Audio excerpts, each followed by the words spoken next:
포스트 코로나 시대의 인내천 운동이라는 주제의 발표를 맡은 김시영입니다. 올해 초까지 성남 녹색소비자연대 공동대표로서 10여 년간 활동해왔고, 또 최근에는 동학역사문화선양회의 상임이사로서 활동하고 있는 시민사회 활동가입니다. 21세기 들어 희망했던 여러 가지 인간의 꿈 중에서는 특히 이제 유전자 기술 덕분에 불로장생의 꿈도 실현이 가능할 것으로 전망하고 있습니다. 이제 죽음이 인간의 숙명이 아니라 선택 사항이 될 날이 가까운 거죠. 하지만 불행하게도 사스, 메르스, 코로나19와 같이 연이어 터지면서 불로장생의 꿈과 함께 인간의 멸종도 언제든지 가능하다는 불안감도 갖게 되었습니다. 인간뿐만 아니라 조류 독감, 돼지 열병으로 동물들도 고통을 받고 있습니다. 백신 접종이 시작되었을 때 카톡방들마다 백신을 맞으면 죽는다, 또 안 맞아도 죽는다 등 이런 논란들이 시끄러웠던 것도 기억이 납니다. 가뜩이나 힘든 영세 자영업자들은 잘못한 것이 아무것도 없으면서도 한계 상황까지 내몰리고 불안과 절망 속에 간신히 버티고 있습니다. 아무튼 이 눈에 보이지도 않는 하찮은 바이러스들이 인간 세상을 반짝 긴장시켰습니다. 이대로는 안 된다. 무언가 지구적으로 변혁이 필요하다는 각성을 주었습니다. 코로나를 어느 정도 극복했으나 완전히 극복할 수는 없을 것 같으니 독감처럼 끼고 살자는 위드 코로나로 가야 한다는 얘기가 나오고, 이에 따라 포스트 코로나 시대에 대한 다양한 전망과 대책들이 제시되고 있습니다. 오늘 저는 그러한 전망들을 검토하고 근본적인 원인이 무엇인지 여러분들과 같이 생각해 볼 것이며, 그러다 보면 자연히 인내천 사상이 포스트 코로나 시대를 맞아 그것을 넘어 인류의 미래를 위한 근본적이고 또 훌륭한 대책이 아닐 수 없음을 확인하게 될 것입니다.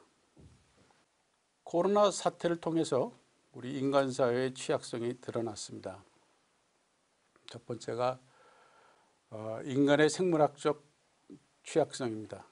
그래서 우리는 백신과 치료제를 개발했고, 이제는 위드 코로나 시대로 가자. 그러면서 또 향후에는 본격적인 비대면 인터넷 사회로 전환시켜 나가자, 이러한 대책들이 나오고 있습니다. 또 한 가지는 전 지구적인 인간 사회 구조의 취약성이 드러났습니다. 그래서 여기에 대해서는 여러분들 잘 알다시피 천문학적인 경기부양책을 통해서 돈을 쏟아붓고 있습니다. 그래서 취약한 부분 들에 대한 재정 지원이 이루어지고 있습니다. 여러분도 잘 알다시피 이런 것들은 근본 대책이라고 보다는 당장 그 위기를 모면하기 위한 일종의 대증요법들이겠죠. 그래서 이런 대증요법의 한계를 극복하고 지속 가능한 사회를 마련하자는 의견들이 많이 있습니다. 그리고 또 그런 의견들이 제시되고 있습니다. 그 중에 하나가 문제는 생태계 파괴로 인한 바이러스의 복수다. 그러니 생태계 균형을 회복을 해야 되겠다 하는 것이 한 가지 근본적인 대안으로들 얘기가 되고 있습니다. 그 다음에 또 한 가지는 기본적으로 인간 사회가 이렇게 취약한 것은 이기주의와 불균형에 기초한 사회 질서 때문이다. 잘 알다시피 그 글로벌 자본주의로 인해서 그동안 국제적으로나 또는 국내적으로 빈부격차가 계속 확대가 되고 있습니다. 특히 이런 코로나 사태를 맞아서 이런 코로나 사태와 같은 비상사태 속에서 여지없이 그 취약점을 노출했었는데요. 이제는 사회적으로도 또 국제적으로도 균형과 협력이 필요하다. 그래서 하여튼 그 전 지구적인 계획과 협력이 필요하다라고 하는 것이 아마 근본적인 원인이라고 많은 전문가들이 지금 얘기를 하고 있습니다. 그런데 여태까지의 인간 형태를 볼 때 과연 이번에 코로나 사태 한 번에 충격을 받기는 했지만 과연 생태계와 인간 사회의 조화 균형이 가능한지 의심이 생깁니다. 그리고 또한 우리의 오늘 주제인 19세기 민중의 등불이었던 동학의 인내천 정신이 과연 21세기에도 대안이 될 수 있을까? 이런 의문들을 가질 수 있습니다. 이런 의문들에 대한 답을 찾기 위해서 먼저 생태계가 어떤 것인지 이해해야 하며 또한 생태계를 파괴하고 불균형한 사회를 만든 당사자인 인간 자신에 대해서도 한번 고찰해 볼 필요가 있습니다. 그래서 먼저 생태계란 과연 무엇인지, 그 특성이 무엇인지 다시 한번 정리를 해보겠습니다. 생태계란 과연 뭐냐? 그 사전적인 정의를 보면 이렇게 표현이 됩니다. 자연 생태계는 대기, 물, 토양 등의 무기 환경과 동물, 식물 등의 생명체로 구성되며 이들은 서로 끊임없이 물질 순환을 하고 있다. 따라서 이들을 분리하면 전체로서의 기능 및 구성 요소로서의 기능을 파악할 수 없기 때문에 무기 환경과 생물을 묶어서 하나의 총체적인 체계로 파악하는데 이를 생태계라고 한다. 이러한 생태계를 그 특성을 이해를 해야 되는데 우리가 첫 번째로 이해해야 될 것은 바로 최초의 생명 탄생 이래 40억 년이나 지난 40억 년 동안 쌓아온 그런 작품이라고 하는 점입니다. 이 작품이 탄생하기 위해서는 에너지 공급원이 태양과 또 태양풍으로부터 지구를 보호해주는 자기장 그리고 또 생명을 품어줄 수 있는 풍부한 물을 가진 특별한 지구의 합작품입니다. 그래서 이러한 모습을 보고 그 미국의 생물학자 린 마골리스는 생명은 지구에 충만한 하나의 태양 현상이다. 이렇게 간결하게 표현을 해주고 있습니다. 그리고 또한 이 지구 생태계는, 지구 생명계는 진화의 작품이기도 합니다. 하나의 미세한 세균에서 그것들이 진핵세포로 되고 또 다세포 생명체로 진화하면서 생명의 끝없는 다양성을 40억 년이 지난 지금 이 지구상에 펼쳐놓고 있습니다.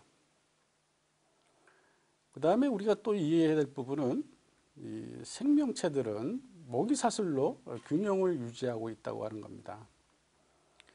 그 오른쪽 그림에 보시면 밑에 그 숲이 있고 그 다음에 사슴이 있고 또 그 위에 뱀도 있고 그 다음에 맨 꼭대기에 독수리도 있습니다. 이것은 다른 표현으로 하면 식물은 태양의 에너지로 그 영양분을 생산하는 생산자로 표시가 되고요. 그 다음에 이제 이 식물들을 먹고 사는 초식 동물들은 1차 소비자로 표현합니다. 그 다음에 이런 초식 동물을 또 먹고 사는 육식 동물은 2차 소비자로 표현합니다. 근데 이것이 묘한 그 균형을 이루고 있습니다. 예를 들면 식물만 지구상에 있으면 식물은 여러분도 알다시피 산소를 많이 뿜어내지 않습니까? 그 산소들로 인해서 지구가 불타기 쉬운 그런 행성이 되어버립니다. 지금 현재 지구의 그 산소 비율이 약 한 21% 되는데 이게 몇 %만 더 올라가도 한번 불이 나면 불 끄기가 어려운 그러한 대단한 화재들이 생길 수밖에 없다고 합니다. 그래서 식물만 갖고 어떤 생태계가 존재할 수는 없습니다. 그 다음에 초식동물 또 그 초식동물만 있으면 어떤 문제가 생기냐면 식물계가 완전히 파괴돼 버립니다. 한번 이제 초식동물들이 번성하기 시작하고 먹어치우기 시작하면 어마어마하거든요. 그래서 식물계가 완전히 초토화될 수가 있고, 그래서 또 육식동물이 있습니다. 육식동물은 초식동물의 개체수를 적절하게 유지를 시켜줍니다.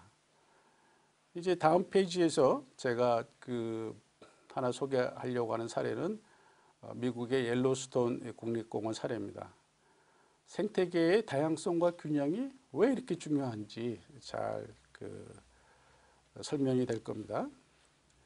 하여튼 지금 말씀드린 것처럼 우리의 생태계라고 하는 것은 이렇게 오랜 세월 동안 거의 영겁의 세월, 40억 년이면 영겁의 세월이죠.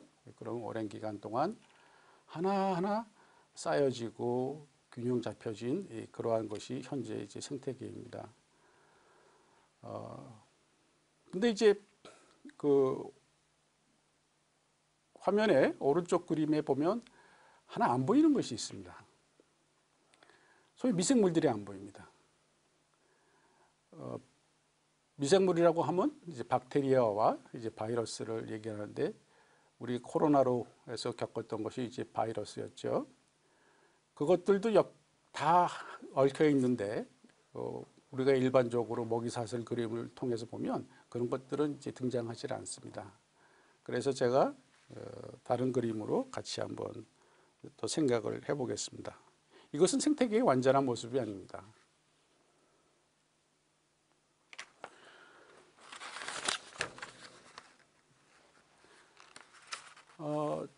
다음 페이지 제목을 제가 미생물의 행성이라고 했습니다.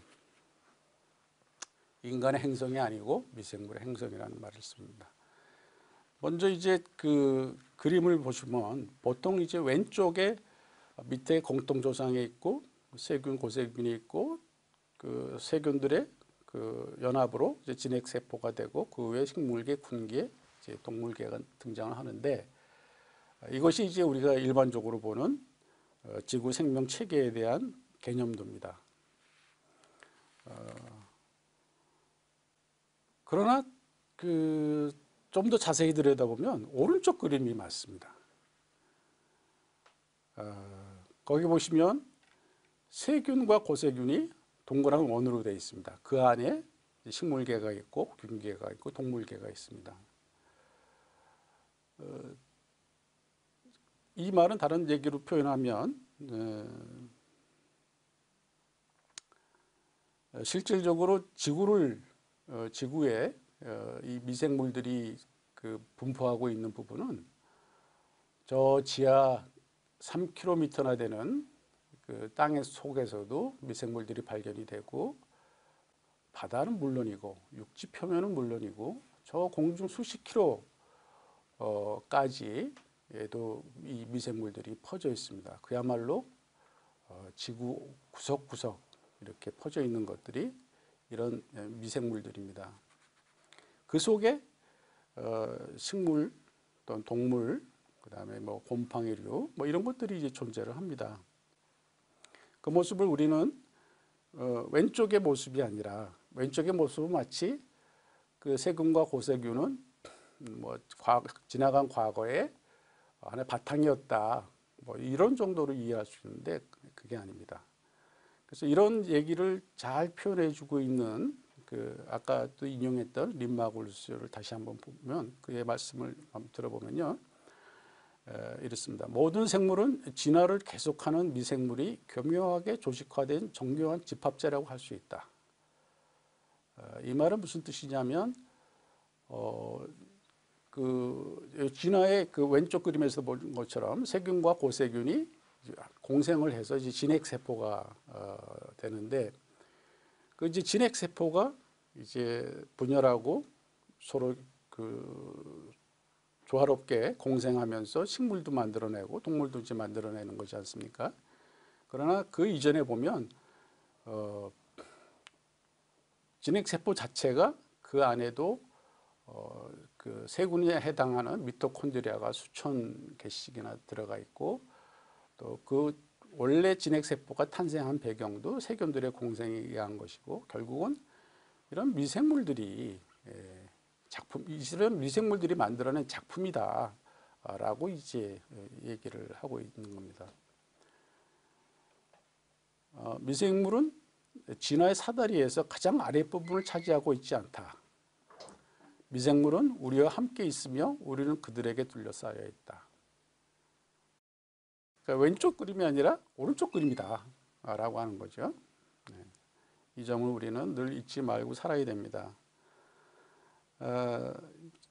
제가 또 밑에 그 부제로 미생물이 주인이다 이렇게 이제 해놨는데 이게 좀 과격한 표현일 수도 있습니다만 분명한 건 지구가 멸망하지 않는 한 이 바이러스와 이 박테리아 같은 미생물들은 존재할 겁니다. 다른 모든 생명체는 살았다 멸종하고 그런 걸 반복하겠지만 적어도 확실한 건 지나간 40억 년 동안도 이 미생물들이 지구를 지켰고 또 앞으로도 지구가 존재하는 한 지구를 지킬 것이다.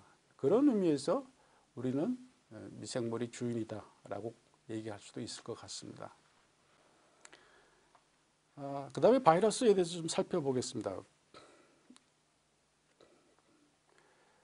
바이러스에 대해서 우리가 생각을 해보면 정말 백해무익한 어떤 생명의 어떤 그 아까 우리가 본 그림처럼 모기사슬과 또 오랜 역사를 통해서 서로 공생하면서 이렇게 지구 생태계를 유지를 하고 있는데 그 속에서 바이러스는 백해무익한 존재로 이렇게 느껴집니다. 근데 제가 최근에 서울대 그 생명과학부의 안광석 교수님 강의를 유튜브로 보고 나서 하나 크게 느낀 게 있었습니다. 그 교수님께서 말씀하시기를 바이러스의 90% 이상이 바다에 존재하며 바다 세균의 개체수를 조절하고 있다. 그렇지 않으면 바다는 녹조류 같은 세균이 확산되고 결과적으로는 바다 생태계가 파괴될 것이다. 이런 충격적인 얘기를 들었습니다. 정리해서 말씀을 드리면 이 생태계의 다양성과 균형이 참 중요하다라고 하는 점입니다. 그 오른쪽에 그 사진은 미국 옐로스톤의 그 최고 포식자 복원을 통한 생태계 회복 과정이라고 이제 주제가 되어 있습니다. 이 내용은 아시는 분들은 많이 아실 거예요. 여기에 그림은 이제 늑대가 도입이 돼서 그 다음에 이제 생태계가 회복이 됐다라고 되어 있는데 그 전에 스토리를 잠깐 말씀드리면 20세기 초, 1900년대 초에 인간들이 그 소위 인간을 보호하고 가축을 보호하기 위해서 옐로스톤의 늑대들을 사냥을 하기 시작하고 결국은 멸종이 됐습니다. 그러다 보니까 최고 포식자가 없어지니까 사슴류, 엘크류 이러한 초식 동물들이 극번성하기 시작한 겁니다. 그 결과로 식물계가 파괴되기 시작했습니다. 그 엘크나 사슴류들이 먹성이 얼마나 좋은지 특히 겨울 같으면 식물의 뿌리까지 파서 이제 먹고 그러한 이 초원이 없어지는 것은 당연하지만 그런 현상까지 나오니까 완전 식물계가 이제 파괴가 되는 거죠. 그래서 완전히 황무지가 돼가기 시작을 합니다. 그러다 보니까 지형도 바뀌게 되고 또 무너지고 또 홍수가 나고 더 이제 황폐화가 이루어지고 그래서 정말 그 악순환이 이제 계속 되었던 거죠. 그래서 이제 생물학자들이 또는 이제 그 공원관리자들이 고민을 어떻게 하면 회복할 것이냐 여러 가지 고민하다가 이거 생태계 균형이 깨진 것이 문제가 아니겠느냐 하면서 늑대 14마리를 데리고 옵니다. 그러면서 세월이 지나면서 놀라운 변화가 일어나기 시작했습니다. 당연히 이 대형 사슴류 엘크 개체수들이 이제 감소를 했고, 엘크들이 줄어들면서 또 나무가 우거지기 시작하고 초원이 다시 살아나고, 그러면서 강가의 물고기와 새들도 다시 돌아오고 번성하고, 그래서 지금은 훌륭한 생태계 회복 사례로 남아있는 것이 바로 이 옐로스톤 국립공원입니다. 얼마나 그 생태계의 다양성과 균형이 중요한지 잘 보여주는 사례인 것 같습니다. 우리가 코로나 시대를 겪고 있는데, 그것도 보면 생태계에서 어떤 균형이 깨진 겁니다. 그러니까 그 코로나19가 존재할 수 있는 그런 공간, 그런 이제 그 자연 환경이 필요한데, 인간의 이 무차별한 환경 파괴, 생태계 파괴로 그 바이러스들이 갈 곳을 잃고 결국은 사람한테도 오게 되는 것이 아닌가 생각합니다. 그래서 보시면 결과적으로 우리는 비록 바이러스라고 하더라도, 그 다음에 이제 세균이라고 하더라도 모두 다 지구 생명의 지속을 위해 같은 우주선을 탄 공동체입니다. 그리고 40억 년 동안 서로 균형을 맞춰온 그러한 가족들입니다. 제가 생태계를 공부를 하면서 느낀 깊은 감동이 있었습니다. 그래서 그거를 시로 한번 표현해 봤는데 한번 낭독해 드리도록 하겠습니다. 제목은 생명의 정원입니다.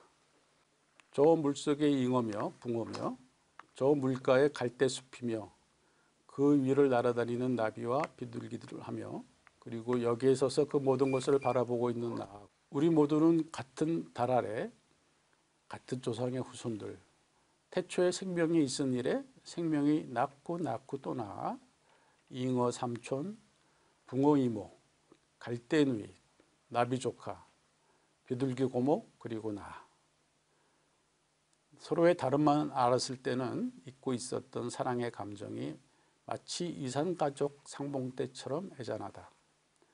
늘 바라보면서도 무심코 지나치던 것들이 내 형제며 친척이었다니. 더 이상 너와 내가 남이 아니요, 더 이상 존재의 목적이 내가 아니다. 우리 모두일 뿐. 메마른 우주에 피어난 아름다운 생명의 정원일 뿐. 네, 제 소회를 한번 이렇게 짧게 시로 표현해 봤습니다.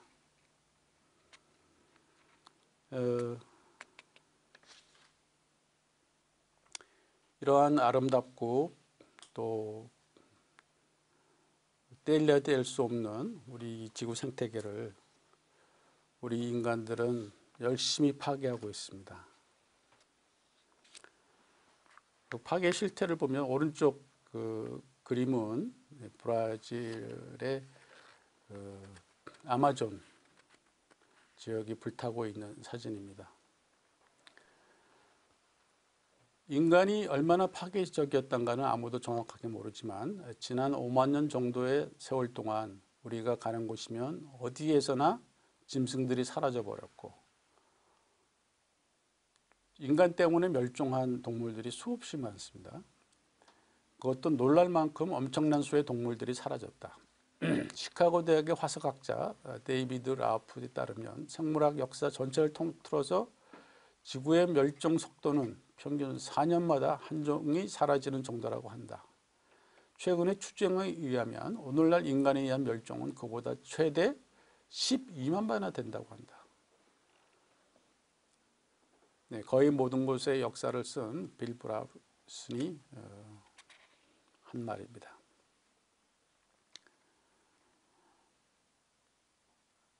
그 다음에 열대우림 문제가 참 심각한데요. 그 현황도 한번 보시죠. 열대우림은 한때 지구 면적의 14%를 차지했지만 이제 거의 절반이 사라져 8%밖에 남지 않았다. 이렇게 된 주요 원인은 바로 산림 벌채 탓이다. 숲을 없애고 거기서 드러난 토지를 다른 용도로 쓰겠다는 것이다. 지난해 한 해 동안에만 1200만 헥타르의 열대우림이 산림 벌채로 인해 유실됐다. 이는 1분마다 축구장 30개 면적에 달하는 숲이 사라진 것이라고 매체는 덧붙였다. 이게 인간의 모습입니다.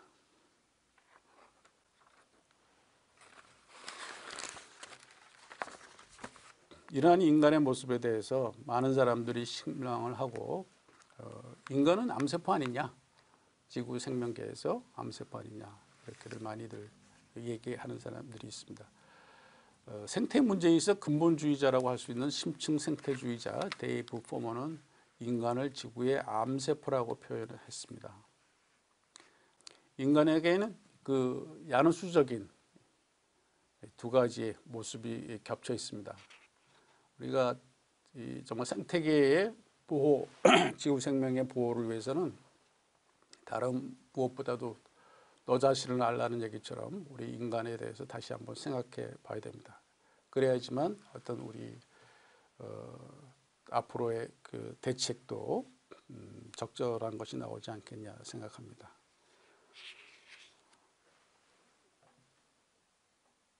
인간의 두 가지 모습에서 우선 첫 번째는 인간은 자연의 한 부분일 뿐이라는 것입니다. 누구나 잘 알죠. 근데 평상시에 우리가 하는 행동은 이렇지 않습니다.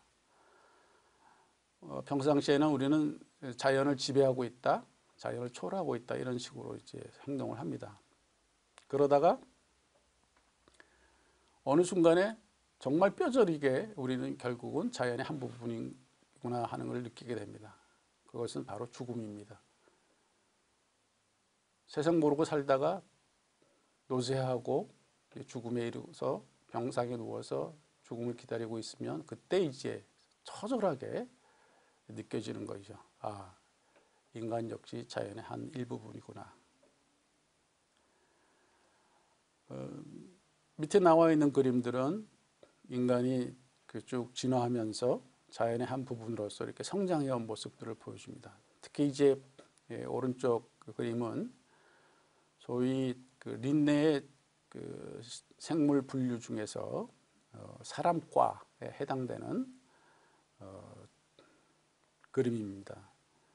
옛날에는 사람과 하면 사람과가 있고 사람 속이 있고 사람 종이 있거든요. 그래서 사람 종이 소위 얘기하는 이제 호모사피엔스입니다. 우리 인간 현생 인류들이죠. 그 외에 이제 사람과가 있는데 옛날에는 최근까지죠. 최근까지도 이 사람과에는 딱 인간만 넣었었습니다. 그러다가 이제 이건 너무 인간 중심적이다. 그래서 사람과에 적어도 이렇게 오랑우탄, 고릴라, 침팬지, 보노보와 같은 유인원들도 포함시켜야 된다. 그래서 이제 바뀌어졌죠. 이 그림에서 볼 수 있는 것처럼 우리 인간은 거대한 지구 생명이라고 하는 나무의 한 작은 가지에 불과합니다. 자연의 한 부분일 뿐이죠. 근데 또 다른 모습이 있습니다.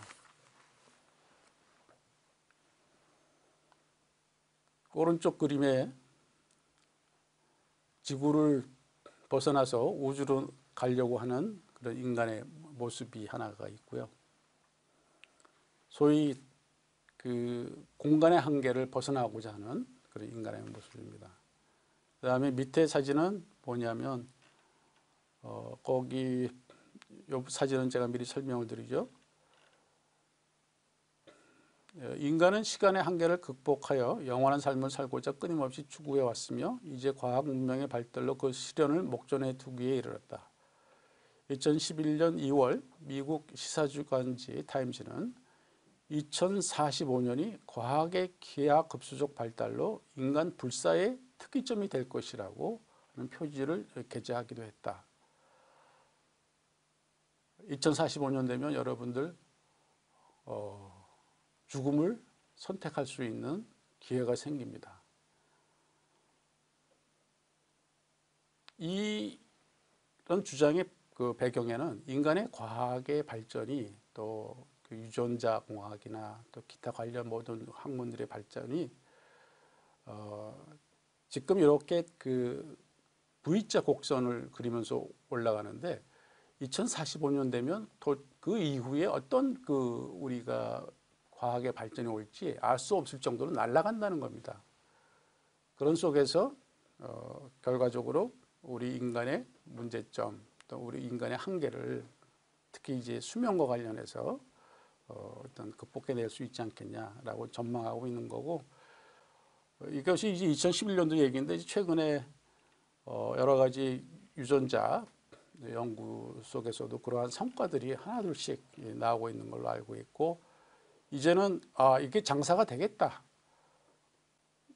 또 수명 연장, 노화 억제 뭐 이런 것들이 장사가 되겠다고 해서 이제 소위 이제 사업가들이 뭐 구글이나 아마존이나 여기서 돈들을 이제 엄청나게 투자하기 시작했습니다. 그건 그 손익계산이 빠른 그런 분들이 딱 봤을 때 이건 이제 승산이 있다, 이제 이렇게 보게 된 거죠. 지금 우리가 그런 시대에 살고 있습니다. 그러니까 시간과 공간을 극복하고자 하는 인간에 대해 조금 더 생각을 해보겠습니다. 우선 얘기 출발을 이스라엘의 역사학자 유발 하라리 얘기부터 시작하겠습니다. 하라리는 우리는 우리 자신을 신처럼 바꾸려고 할 것이다. 비유적인 말이 아니다. 문자 그대로다. 인간은 그전까지 전통적으로 신적인 능력이라고 생각되어 온 능력을 얻게 될 것이다.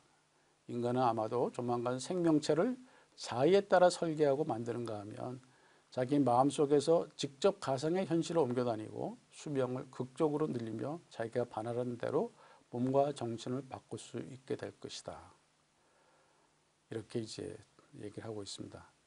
근데 저는 보았을 때 이게 현대 과학이 발전했으니까 이런 것이 가능한 모습 아니냐. 소위 이제 먼저 이제 과학의 발전을 얘기를 하고 있는 건데, 제가 쭉 생명을 공부하면서 인간의 그 탄생 과정, 저기 침팬지에서부터 분리돼서 이제 그 직립보행을 하면서 불을 사용하고 이런 쭉 대원 과정을 이렇게 유심히 생각을 해보면, 인간이 처음 태어났을 때부터, 처음 이제 등장했을 때부터 벌써 시간과 공간을 극복하고자 하는 욕구가 있었지 않는가 생각을 합니다. 인간이 직립보행을 하고 도구를 만들고 불을 다루며 죽음 이후에 영생을 개원하고 대규모 집단을 이루어 집단 지성을 만들어내는 고대 인류들의 모든 수고 역시 인간이 가진 시공간의 한계를 극복하고자 하는 것이었다. 저는 이렇게 주장을 합니다. 인간이라는 존재는 하여튼 이미 지구를 벗어나기 시작했고 그 다음에 영생을 보기 시작하고 있습니다. 그래서 시간과 공간을 극복하고 있습니다. 시공의 한계를 넘어서는 존재를 우리는 다른 말로 신이라고 부릅니다. 인간이 존재하기 전에는 없었고 인간이 지구상에서 등장하면서 만들어낸 신이라는 존재는 사실은 인간이 스스로 그렇게 되고자 하는 꿈이 아니었는가 싶기도 합니다. 인간은 분명히 자연의 한 부분이면서도 또 자연을 초월하고자 하는 존재입니다. 그러나 인간의 미래는 아직 결정되어 있지 않습니다. 어디로 튈지 어떻게 될지 알 수가 없습니다. 그래서 이러한 얘기들을 한마디로 잘 정리한 것이 One Planet, One Experiment라고 생각합니다. 하나의 지구, 하나의 실험, 인간의 통찰을 하는, 인간 통찰에 대한 아주 재미있는 표현입니다. 이 얘기는 생물의 다양성이라는 책을 통해서 에드워드 윌슨이, 생물학자 에드워드 윌슨이 정리한 얘기입니다. 과연 이러한 야누스적 인간이 포스트 코로나 시대에 생태의 균형과 인간사의 균형을 이뤄낼 수 있을까요? 여러분들은 어떻게 보십니까?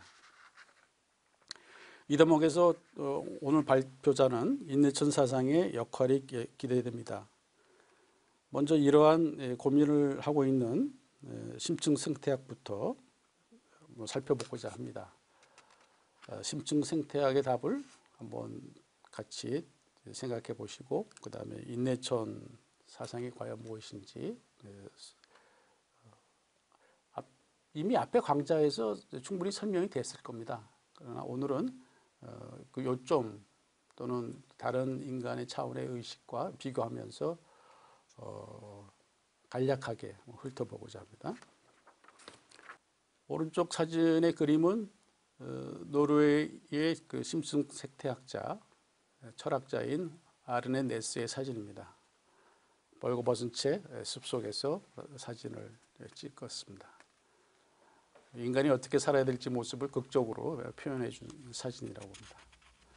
우선 심층 생태학에 대해서 좀 소개를 드리면 이 심층 생태학은 그동안의 환경의 문제, 생태의 문제를 고민하면서 지켜보니 이거는 뭐 돈으로 메꾸고 뭐 사회 조직으로 그 해결하고 할 수 있는 문제가 아니다.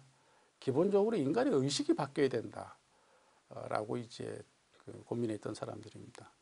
심층 생태학은 생태 위기의 근본 원인이 인간 중심적 세계관에 있다고 보고 근본적 해결을 위해서는 개인적, 사회적 관행을 바꾸는 정도로는 부족하고 생태 중심적 세계관으로 전환되어야 한다고 주장하는 학파입니다. 노르웨이 그 철학자인 아르네 네스는 이렇게 표현했습니다. 그 말을 자아가 확정되고 깊어져서 자유로운 자연의 보호가 우리 자신의 보호로 인식될 때 모든 우려는 자연스럽게 사라진다. 결국 지금 문제 해결을 위해서는 자연과 내가 하나라는 의식의 달성이 필요하다는 겁니다. 이게 정말 가능할까요? 우리 인간 세상에서?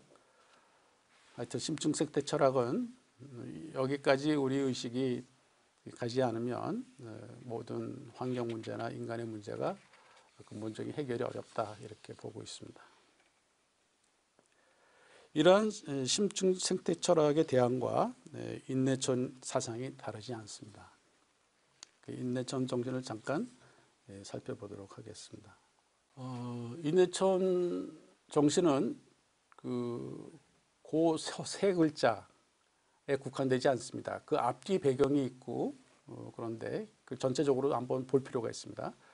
그래서 여기 그 표에도 잠깐 이 화면에 잠깐 표시된 것처럼 인내천의 선언은 시천주라고 하는 모든 사람은 하늘을 모시고 있다고 하는 수은 최재호 선생의 그 정신에서부터 그 다음에 천지부모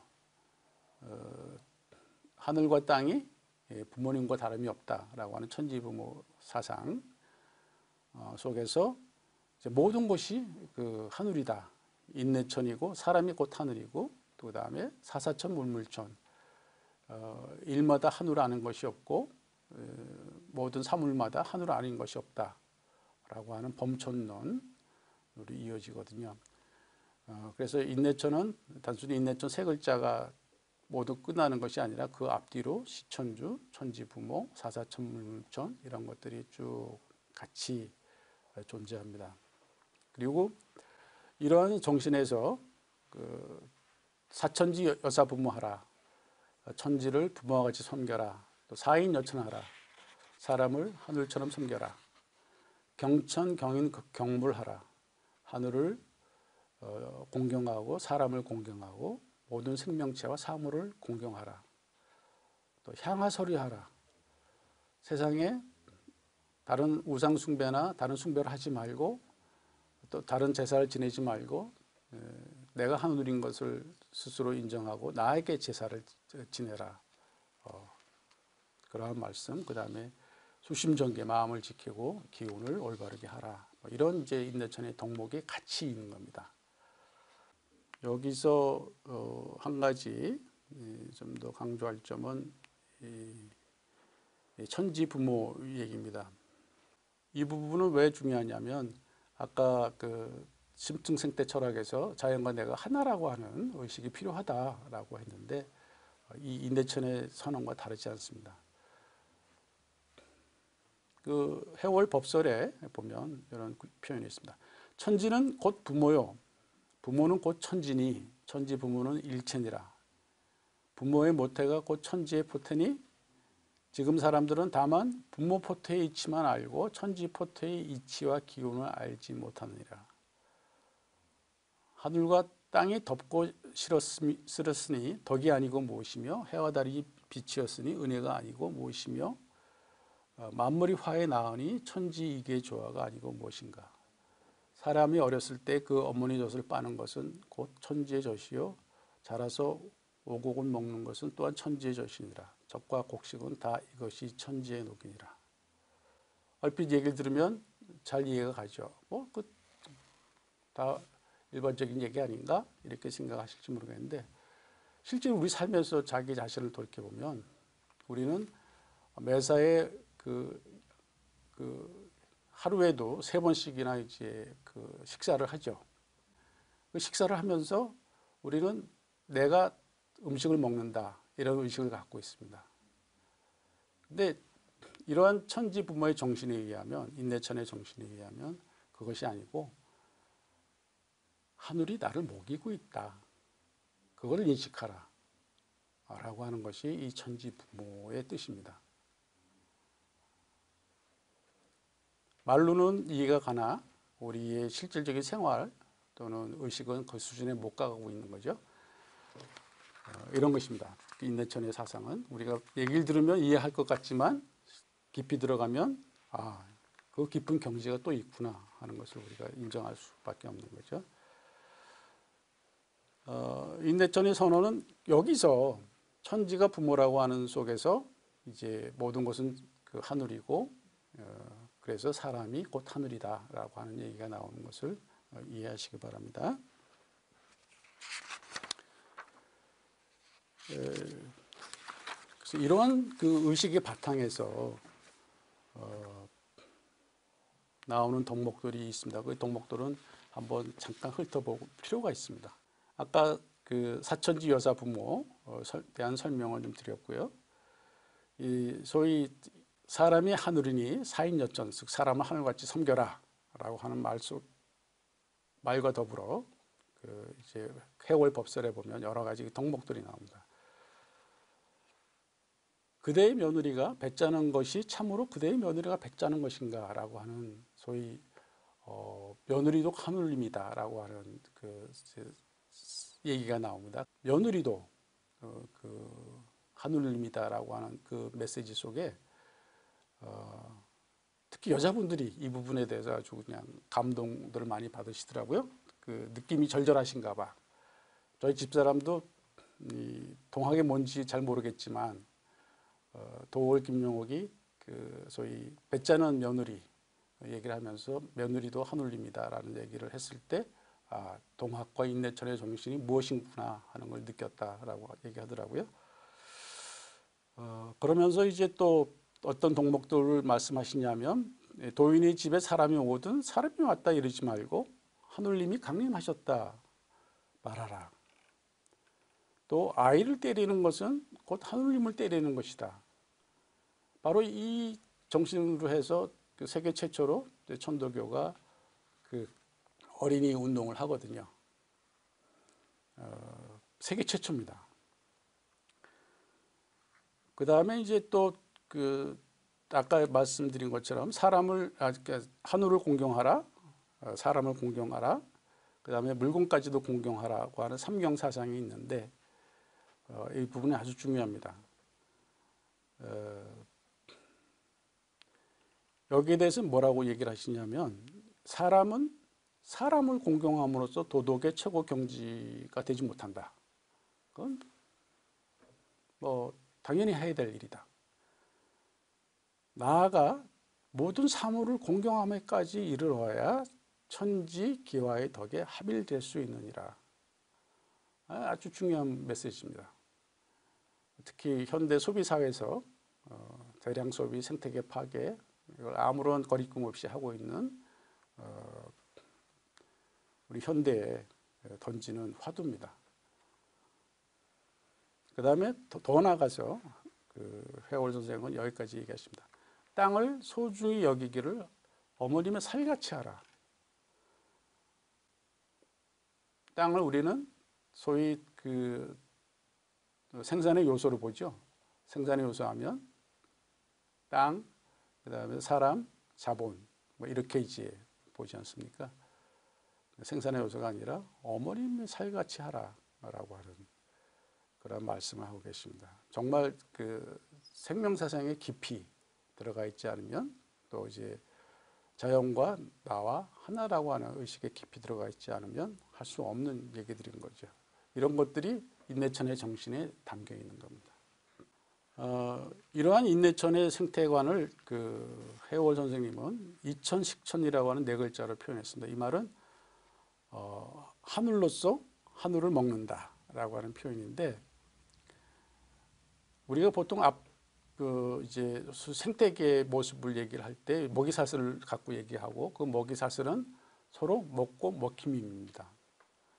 서로 먹고 먹히는 어떤 살생의 어떤 피니 냄새가 나는 이제 그런 모습인데, 이 이천식천을 통해서 해월 선생님이 저희들한테 제시하고 있는 건 서로 먹고 먹힘이 아니라 서로 먹입니다.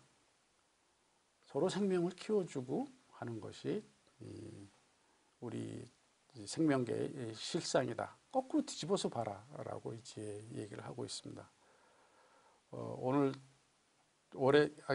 지금 현재 그 많은 환경 이론이 있고 생태 이론이 있습니다만, 이 한마디가 아주 그 핵심을 찌르는 얘기라고 생각이 듭니다.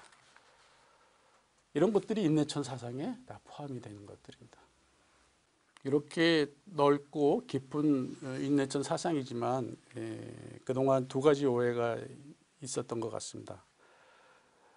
첫 번째는 인내천 사상, 그건 19세기 농경사회 때 한때 유행했던 낡은 사상이다 라고 하는 오해가 하나 있습니다. 그 다음에 또 한 가지는 사람이 한울? 그건 그냥 덕담이지 어떻게 사람이 한울 수 있겠어 하는 또 얘기가 있습니다. 적어도 사람이 한울이라면 완벽한 존재야지. 서로 좀 빛도 나고 멀리서 봐도 그냥 아우라가 나고 이 정도는 돼야지 그래도 될 텐데, 사람이 어떻게 한울이 되겠어. 이제 그런 얘기들 합니다. 이 두 가지가 소위 인내천을 봤을 때 일반인들한테 깔려 있는 의식입니다.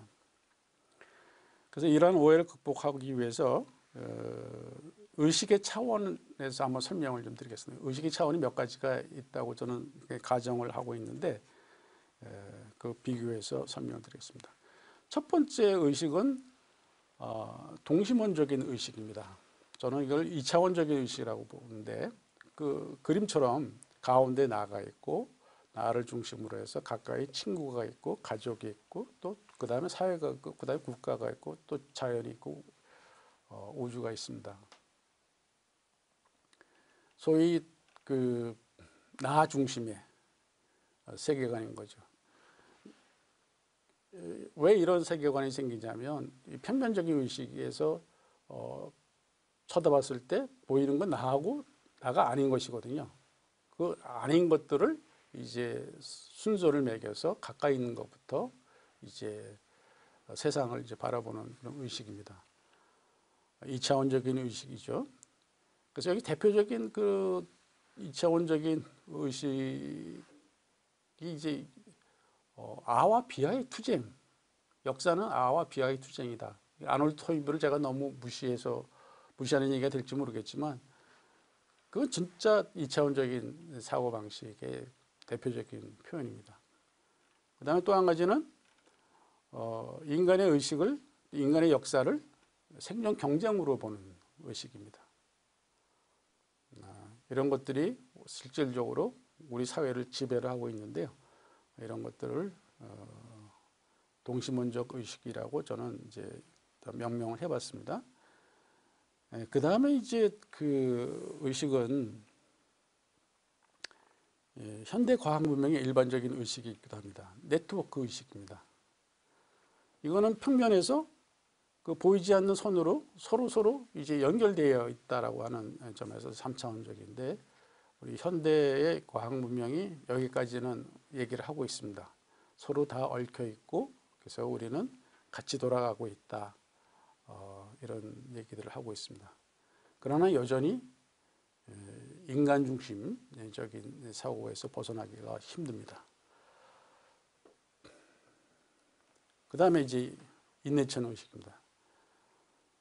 저는 인내천 의식을 이런 그림으로 하나의 하늘이 있다고 하면 그 안에 아무런 경계가 없이 나가 있고 우주가 있고 자연이 있고 나가 있습니다.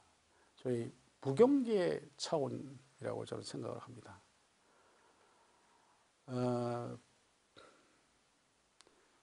모든 것이 하늘이라고 하는 얘기는 바로 그걸 그림으로 표현하면 이와 같지 않느냐라고 하는 것이 제 주장입니다. 근데 이제 이거를 이렇게 그림만 표현하면 황당할 수도 있는데요. 한번 비유를 들겠습니다. 바다의 비유입니다. 바다가 있는데 바람이 불어서 그 위에 파도가 생기고 또 작은 파도가 생기고 또 그 위에 작은 거품, 큰 거품 이런 것들이 막 퍼져 있습니다. 그 작은 거품 하나하나가 이제 하나하나의 생명체입니다. 그랬을 때 우리는 내가 커, 뭐 네가 커, 나는 작은 거품이야, 넌 큰 거품이니? 뭐 이러고 살고 있거든요. 그러나 분명한 건 그 모든 것이 하나의 바다인 거죠. 우리는 뗄래야 뗄 수 없고 우리는 하나의 기운과 하나의 정신 속에서 하나의 의식 속에서 같이 어울려서 살고 있는 겁니다. 때로는 그것이 거품으로 표현되기도 하고 때로는 파도로 뭐 이렇게 생긴 파도 또 저렇게 생긴 파도 이렇게 표현은 됩니다. 그러나 그 모두가 분명한 건 하나의 바다인 거죠. 바로 이것이 인내천이 얘기하고자 하는 우리의 삶이고 우리의 현실이라고 하는 겁니다. 이러한 인내천 의식이면 우리가 처음에 봤던 포스트 코로나 시대의 대안으로서 생태계의 균형을 회복해내고 또 인간 사회의 균형을 회복해낼 수 있을까요? 저는 가능하다고 봅니다. 이러한 고민은 이미 우리 조상들이 오래전에 한 것이죠. 또한 우리 소위 노르웨이 철학자 아르네 네스를 비롯한 심층학자들이 얘기하는 자연과 내가 하나라는 의식으로 회복하는 것과 같습니다. 그래서 마지막으로 오늘 저는 제가 최근에 생명, 인간 그리고 나의 모습이라는 책을 출판을 했는데요. 거기에 이제 결론 부분 당신은 하느님입니다 라고 하는 부분을 제가 읽어드리고 오늘 결론으로 대신을 하겠습니다.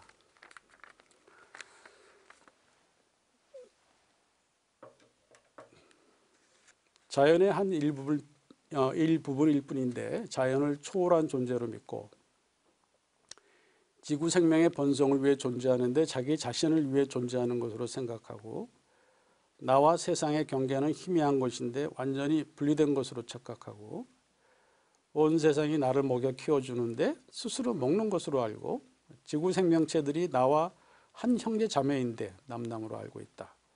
이러한 착각들이 나를 만들고 스스로 불행하다고 믿게 만든다. 이러한 나를 내려놓는다는 것은 한마디로 말하면 온 세상과 내가 둘이 아니라 하나라는 것을 기억하는 것이다.